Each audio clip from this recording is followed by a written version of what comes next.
His inhales were loud, heavy, and they also produced a wheeze upon the full depth of respire. His exhales. He could somewhat keep silent. Trying to curb the noise by placing a hand to his mouth, he found that this was not an option. He was completely out of breath and incapable of any control.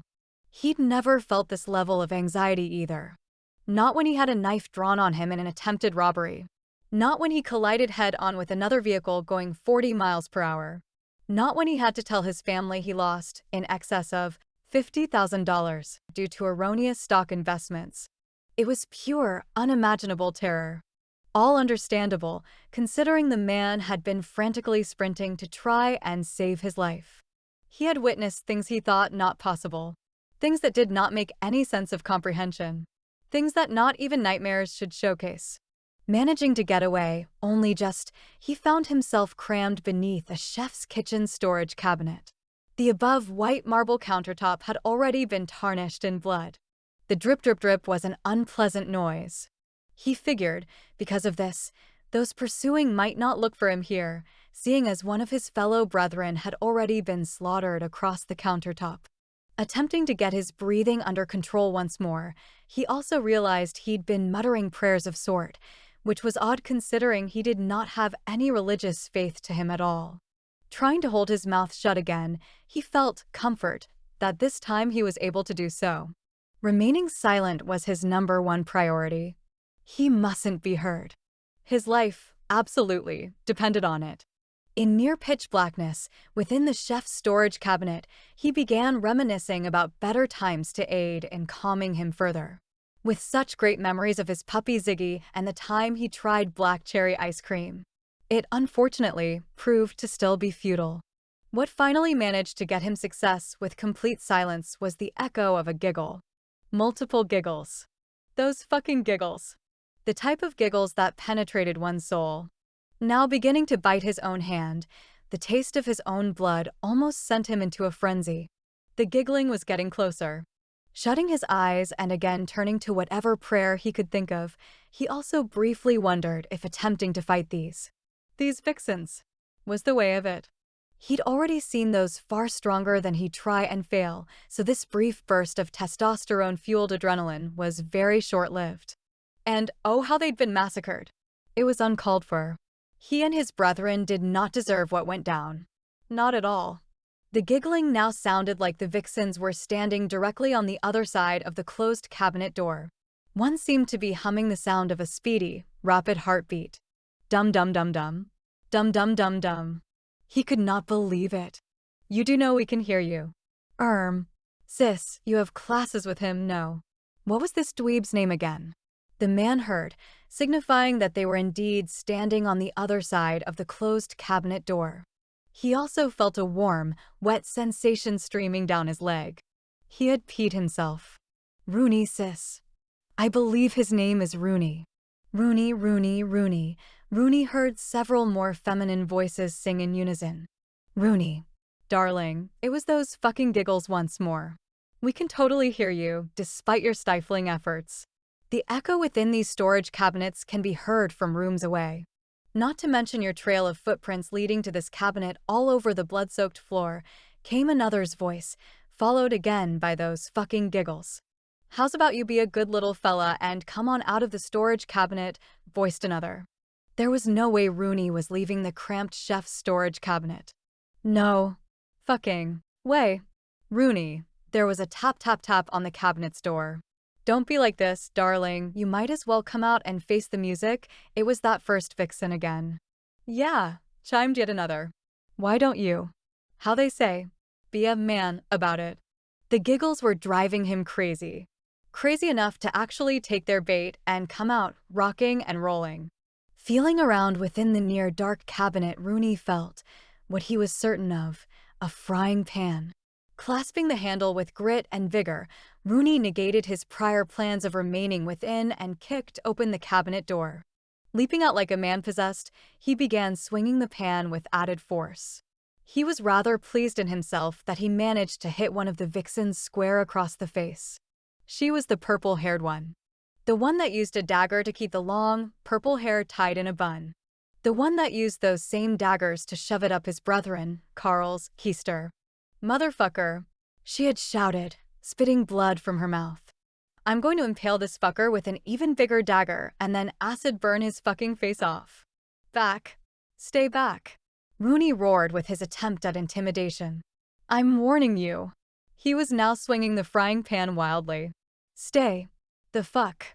Back. Rooney's brave and valiant effort was very short-lived. Feeling severe pain within his left kneecap, he looked down to find an arrow had been shot through and was protruding from either end. The pan was out of his clench instantaneously as he fell to the floor and hollered in pain, grasping at the knee. The arrow had come from the skull and bones crossbow of theirs. That fucking hideous crossbow. The same crossbow they used on his brethren Nigel, only Nigel had received the arrow directly through his right eye socket. When the arrow struck Nigel and continued on its path, taking the right eye with it, Rooney had witnessed something that nobody in a million years would believe. The arrow, with eye attached, struck a bullseye on a dartboard hanging on the opposite end of the hallway. The eyeball exploded on impact. Rooney was in a state of shock, though he could still comprehend that there were 8 of them. 8 vixens ready to do whatever they so pleased. It was the one with the green hair that now caught his complete attention. Rooney was especially frightened by her. Weaponless, he had seen her manhandle another brethren. Mike, 6'2", and 220 pounds of nothing but solid muscle. With absolute ease. The green-haired one had unwound some black duct tape, and the loud, echoing crip sent shivers down Rooney's spine.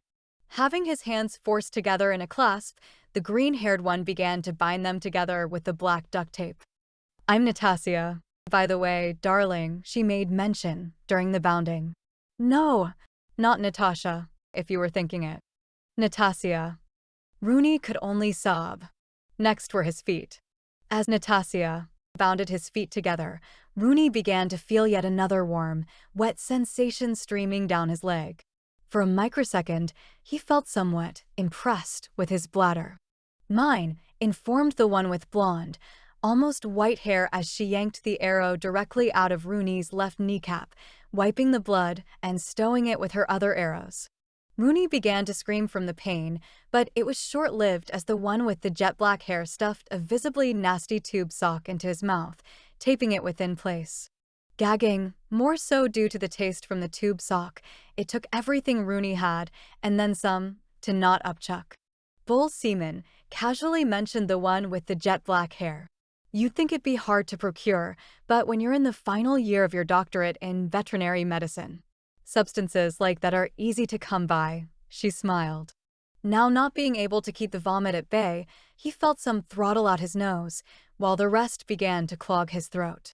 He was choking.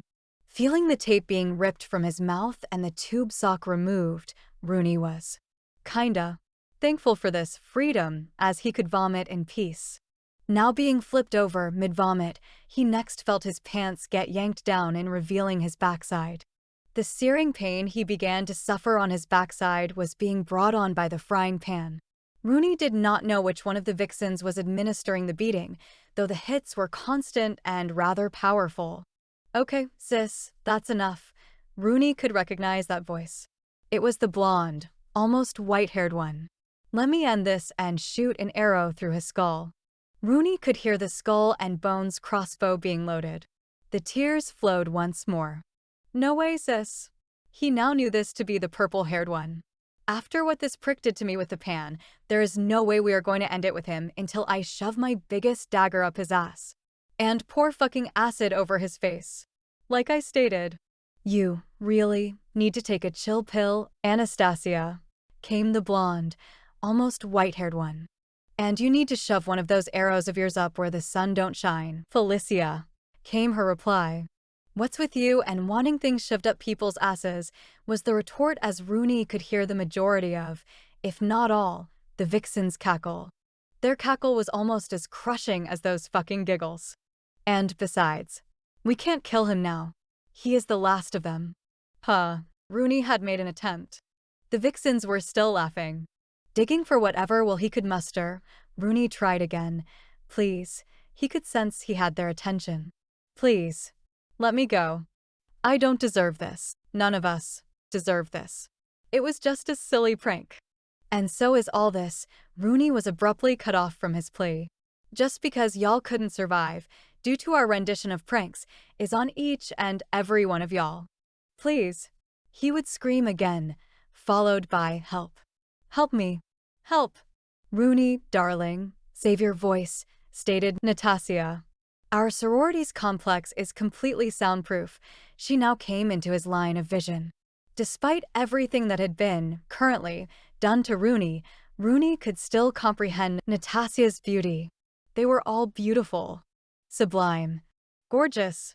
Let's just settle down and accept what's about to come. Rooney began to feel multiple hands grasping his legs, arms, body, pretty much any free space upon his being. Ew, his cargo pants are so wet. How much did you pee? They all giggled. Now being hoisted into the air, the vixens began to carry him onward. Onward to the next destination. Onward to where Rooney was certain would be where he took his last breath. Help me. He would attempt to sob once more.